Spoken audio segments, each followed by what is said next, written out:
Have you ever looked at your sales and thought, we're busy, we're doing decent revenue, so where the hell's all the money? Because that's one of the most frustrating places to be as a shop owner. Cars coming in, work's getting done, schedule looks full, but the bank account doesn't reflect it. Often during coaching sessions, we'll go through a month or a quarter and I ask, everything appears to be doing good, but how does the checking account feel? How do your profit accounts feel? What does everything feel like? you know, so if your account's not reflecting it, that's not bad luck. It's not the economy. It's not even your team, people. That's leakage. And here's the truth most shop owners don't want to face. Your shop isn't losing money in one big obvious way. It's bleeding out slowly in 100 small ones. And if you don't know exactly where those leaks are, guess what? You're never going to fix them. So today we're going to expose those leaks. And more importantly, we're going to show you how to plug them fast. This episode is about identifying the most common profit leaks inside independent auto repair shops and giving you real, actionable ways to fix them immediately. Because once you stop the leaks, you don't need more cars. You finally get paid for the work you're already doing. All right.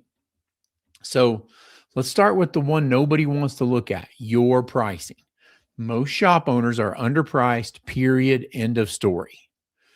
Just to give you a quick diagram, I want you to close your eyes. I want you to think about there's 235,000 independent auto repair shop owners across the country. 55% of those, over half, are netting 5% or less profit. So all of you 55% need to get your crap together and you need to redo your pricing. Okay. Hard data. That's just the way it is. Most shop owners are underpriced, period. Labor rate's incorrect, not charging correctly for parts. Why am I not making money? I can tell you, I can show you. And it's not because they don't care or not because you don't care, because I think you do. Part of the problem is you haven't adjusted in years, and man, the years are adjusting without you if you're old school. Some of you are afraid of losing customers. It's going to happen. You're going to lose a couple. But you also want to have your doors open for all the ones that don't care about the price. Or some of you don't even know their true cost. Like you don't have a clue. You don't know what it takes to move forward because you don't even know. You just know you're not making money and the checkbook's empty. So here's a reality point for you. If your labor rate isn't aligned with your expenses and your desired profit, you're working for free on a portion of every job. And you're not going to see it on the invoice, but you're going to feel it in your bank account. Okay. I need you to go out and calculate your true cost per billed hour. Set a target GP of minimum 60% if you're not there already. Target is 72%, but at minimum, it's got to be 60%, people. And then you need to adjust your labor rates and your labor matrix accordingly. Sometimes it's also being better. Sometimes your labor rate's fine, but your processes and procedures just suck. As a shop owner, you take pride in every detail of your shop. That means every repair, every customer, and every experience your customers have with you. So why would you settle for cookie cutter marketing that makes your shop look, well, like every other auto repair shop in your town? At Shop Marketing Pros, we offer top-tier marketing for top-tier shops. That means digital ads, search engine optimization, social media marketing, and custom websites built around your shop. Marketing that showcases your brand, your voice, and your goals. No templates, no shortcuts, no generic same old marketing. Because when your marketing reflects the quality your shop puts out every day, your customers can feel it, and your car count, revenue, and ARO grow because of it. You've already built a top-tier shop. Now it's time to grow it with the top-tier marketing it deserves. Book your discovery call today at shopmarketingpros.com to get started.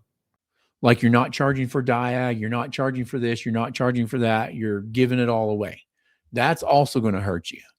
So this is not about charging more, people. It's about charging correctly for a professional system. Like I was going to do a podcast about this, but recently Kimberly was going through her dad's bills, and one of them was for the plumber for $300. You want to know what they did for $300? The plumber and the assistant came out and reset a toilet. Like it's something that Kimberly and I could have done in like 15 minutes had we been in the state, but we weren't. So we had to pay somebody else to do it. All it said, labor to reset toilet. They basically pulled the toilet, replaced the wax ring, put it back in. $300. And you guys are out there thinking you can't charge correctly. Guys, ladies, get with the times. All right? Charge correctly. Recently got a quote for some work we wanted to have done at the shop. It's from an HVAC company. They sent me a 5-page proposal. It had, this is what we're going to do. This is what we're going to do. This is what we're going to do. This is what we're going to do. No breakdown for labor, no breakdown for parts. It didn't even list the parts. It said kind of what they were going to do. It's a $6,000 estimate, people. These are the other professionals around your industry that are charging correctly. And we still have our head stuck in the sand from 5 years ago, 10 years ago. Hell, half of you are still bitching and complaining about COVID. Like, get with the times, charge correctly, charge what it takes to do your job, train your people, and have a job that sustains you through your livelihood for the rest of your time. All right. Anyway, enough, right? So next, inspections. You can't sell what you don't see. My guess is that 55% of the shop owners that we talked about earlier, they do no inspection. They're just McDonald's. Here's your fries. Here's your shake. Not even the shake. You're barely even getting fries. So you can't sell what you don't see. If your average repair order is low, this is where I look first. Incomplete inspections or no inspections. That equals missed opportunities. All right. After that, is the service advisor writing it all up? After that, is the service advisor presenting it all? Because sometimes I see them write it, but they don't ever present it. Okay. Again, not in a salesy, sleazy, pushy way, but in a responsibility way. And that's right. I put that sentence together the way I wanted it. You have a responsibility to your customer to tell them everything they need to know about their car every time it comes into your shop. Okay. If your team is not consistently identifying maintenance needs, safety concerns, future repairs, you're leaving value on the table for the customer and the business. And the other thing is you're not protecting yourself. We had a situation earlier today. Customer was supposed to come in for brake work. They sent us a message saying, hey, we're having the vehicle towed in. I don't want to do the brake works. I think the rear end locked up. I'm going to sell the vehicle, blah, blah, blah, everything else. So we get the truck in, we take a look at it, pull the rear diff cover off, and it's just got like bits of metal and everything in there. This thing has 170,000 miles on it. So first thing we did was check our records to see if we had done a differential service on it, what the history was. If we had done a BG service on it, because depending on when you start, the customer would have had coverage for that. Looked it up. We had recommended a differential service 7 times, and it got declined every time. So what do you think would have happened if we would have never kept any record of that, if we'd have never written it up, if it had never been declined, and the customer would have said, well, you guys are the ones that look at my vehicle. You're responsible for this because you didn't do a good job letting me know what my maintenance is. So which side of the conversation do you want to be on? Do you want to be on the side of the conversation where you're like, hey, sorry, Mr. and Mrs. Customer, but we've been talking about this for the last 7 oil services and you keep refusing it? Or do you want to be on the other side where they're blaming you because you didn't do your job? I would much rather get yelled at for over communicating and telling them too much stuff about their vehicle instead of under communicating. Okay. So back to it. I see this all the time in coaching. Technicians rush inspections, advisors don't present clearly, and thousands of dollars walk out the door daily. We had a great February. We set a record. We're setting a record again in March. And it's because of all the past services we recommended. People got their tax money back. And we had about 3-4 weeks there where the phone rang every day. People were scheduling online. Hey, you wrote this up for this 2 months ago, 3 months ago, 4 months ago, 6 months ago. I want to get it done. So just know it's probably not going to pay off today, but it's going to pay off 6 months from now. And the sooner you get started with that, the sooner you can hit that 6 months. Okay. So how do we fix this? We standardize our digital inspections.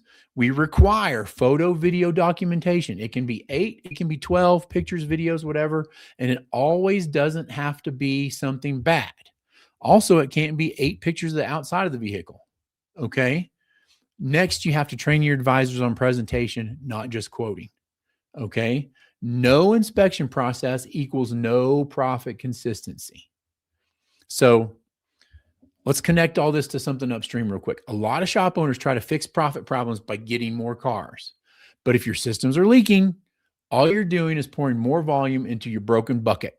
That's why your marketing has to be intentional. Shop Marketing Pros helps you bring in the right customers, the ones who value what you do, approve work, and support your pricing model.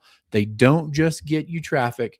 They build strategy around your ideal client, your shop's positioning, your long-term growth goals, because the wrong cars will break your system faster than no cars at all. If you're serious about fixing profit the right way, start with who you're attracting. Shopmarketingpros.com. Tell them Chris Cotton sent you. So next, technician productivity. This is like the hidden capacity drain. Everybody's like, oh, I need more technicians. Technicians are hard to find. Blah, blah, blah, blah, blah, blah. We go look at your productivity, and your productivity is 60%. Honestly, what you need to do is fire one of your technicians, fix some of that productivity, get everybody going, fix your broken processes, and then rebuild that. Everybody out there has one technician they probably could put back into the job market, and it would fix a lot of this, right? And I would also tell you, if your productivity was 80, 90, 100% at those 55% of the shops we're talking about, we wouldn't have a shortage, wouldn't be there, because everybody would be productive and efficient, okay? This is not a hiring problem. This is a utilization problem. If a tech is available for 40 hours and only producing 28, guess what? You're paying for 12 hours of nothing. Whether they're flat rate or not, you're still wasting 12 hours, okay? Multiply that across your team. That's thousands of dollars per week. That's the lost lettuce, okay? I need you to start improving workflow and dispatching. I need you to eliminate downtime between jobs. And perfect example the other day on Wednesdays, like I was talking about when I was coaching everybody, we had 4 techs there at 7:30. First car didn't get pulled in until 8. So I pulled everybody into the office real quick, and I was like, guys, we just lost a total of 2 hours of productivity because you didn't have cars in the bay ready for them to go. This is where we're leaking it.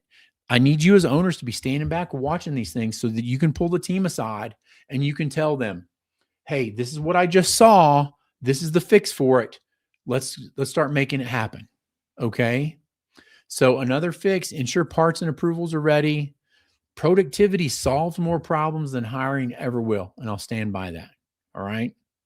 So I've kind of thrown the advisors under the bus the last couple of episodes. But when we think about the advisor process, this is where trust and profit collide. Your service advisor is not just answering phones.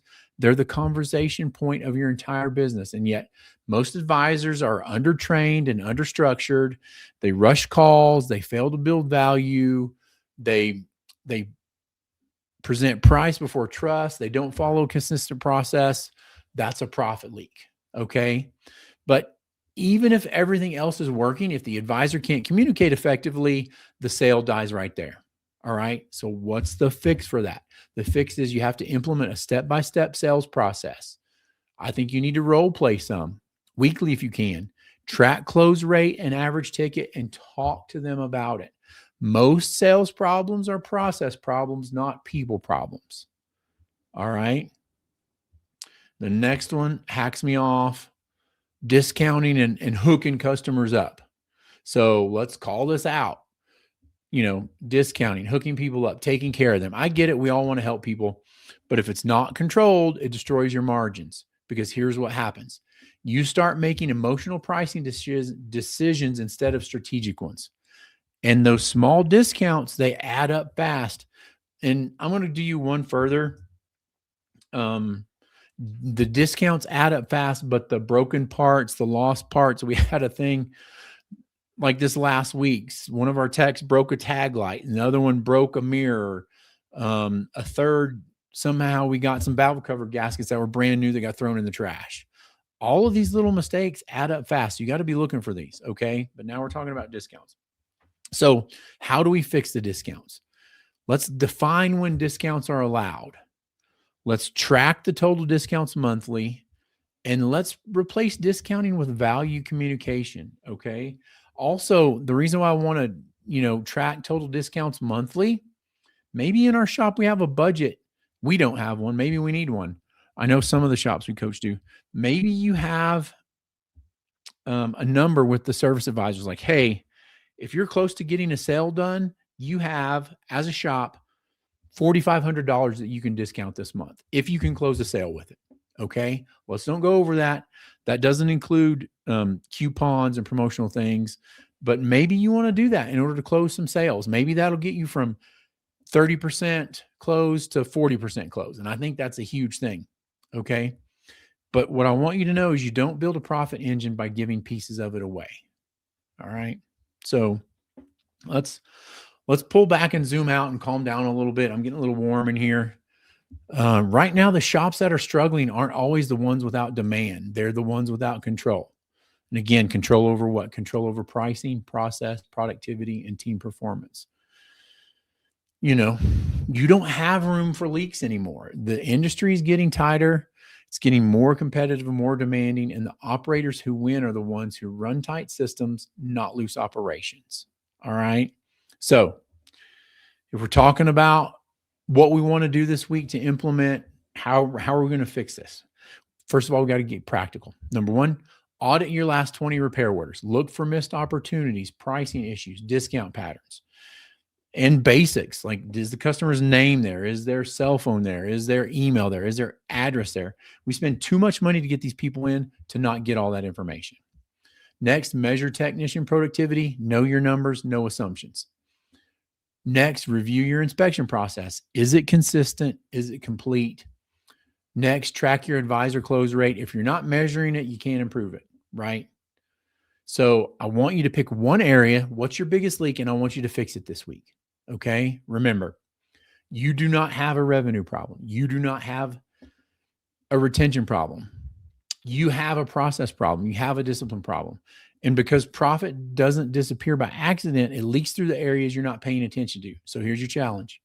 Stop looking for more. Start protecting what you already have, because once you plug the leaks, everything changes. All right. I hope this episode hit a nerve. If it did, that's a great thing. That means there's something here you can fix. And when you fix it, you don't just improve your numbers. You change your business. You change your stars. You change the trajectory of your employees. You change the trajectory of your life.